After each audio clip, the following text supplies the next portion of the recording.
How have you improved your own deservability, Babita?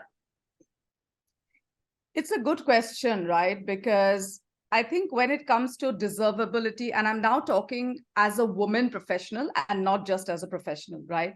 Correct. Culturally, I feel we battle a lot of demons when it comes to self-appraisal or measuring or assessing or expressing our self-worth.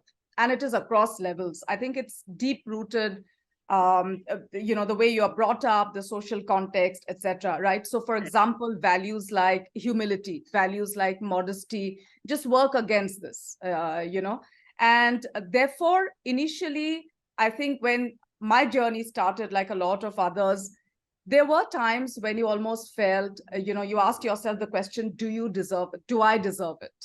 Correct. Right? But over time, I've learned to understand not just what I deserve, but the fact that deservability has been earned because of, milestones in careers, challenges that have been overcome, both personally and professionally, right? Because deservability is not just at the workplace. Deservability is also in the personal space. Do I deserve X, Y, Z, etc. And for me, I've looked at deservability not just in terms of material gains. So, for example, say salary, or for example, wealth, right? But also in terms of certain values or the right to express myself emotionally. For example, I deserve to be happy. Yeah. And in deserving to be happy, if I have to put myself before maybe people I love at the workplace, maybe colleagues, etc., I've learned that it's fine to do that because it's an informed decision, right? It does not come at the cost of others' growth, or it does not come at the cost of happiness of others. Specifically, what I have done, and this comes with just training yourself, over time, is just to sort of assess, this whole thing of the confidence of I deserve where I am today and what I have earned.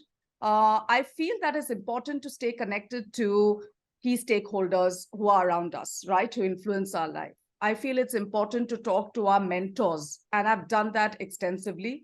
It's important to talk to mentees if we are sort of mentoring women, because it's reverse feedback, right? It's sort of very honest feedback on where you stand today, what you can improve, and also what you've brought to the table.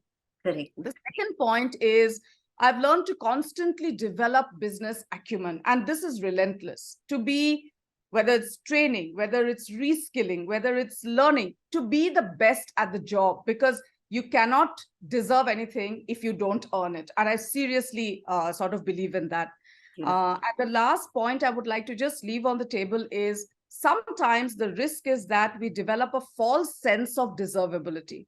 I'm bringing in gender here, because what happens is sometimes there's so many things happening around us that we almost feel, you know what, I do so much, so I deserve it. No, it's not about doing so much. It's about what have you done to add value to your role? And is that value tangible? Is it measurable? If yes, then absolutely, deservability is very much on your table. So that's my view.